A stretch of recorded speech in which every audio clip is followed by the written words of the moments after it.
What's up guys, and welcome to another masterclass, and today we're looking at how you can develop the perfect peak. So we all know if we want bigger, better arms, we've got to do curls, and if we want to get better angles, we've got to get a better peak. One exercise we can look at today is going to be the barbell curl, because this is one that with a few little changes, a few little tweaks and a bit of understanding, you can take a moderately decent exercise and make it into a gym peak building winner. So as I've been saying, how do we start these things? We start right, we'll finish right.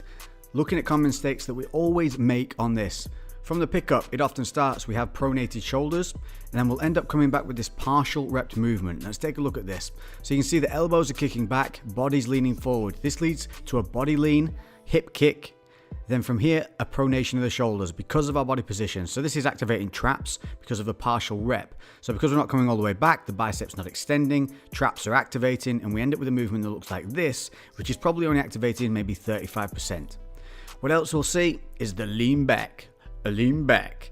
This is a common one with also an uncontrolled negative. So we've got counter body lean here, and this takes away the load from the bicep. We're arching at the lower back, and look at the bar position. From this point here, you can see that the load is now carried by the body and no longer the bicep. That's why the body's trying to lean back. It's trying to take that load away from isolating the muscle, which is the body's job. Its mechanism is not to keep things isolated. So what happens is we end up with a movement that looks something like this, or a combination of both. A release negative, uncontrolled positive, and a full lean back, which takes all the load and all the effort off the muscle we're trying to work. So how do we fix it? We set it up right, and again, scapular engagement can solve a lot of these things. So if we take a look here, we tuck the chin. This helps align the back and relaxes the traps.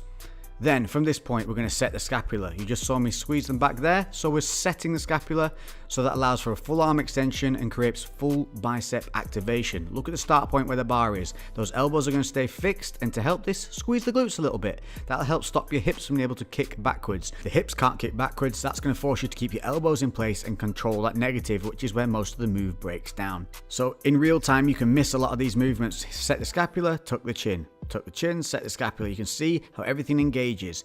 Then as we curl up, we've got no lean back. This forces all the load onto the bicep. Squeeze at the top. See how the back muscles stay engaged throughout, helping to stabilize the movement. A little squeeze of those glutes stops the hips kicking back on the negative, keeping those elbows in a fixed position, meaning we get maximum load on the biceps positive and negative part of the repetitions, which is going to build a better peak.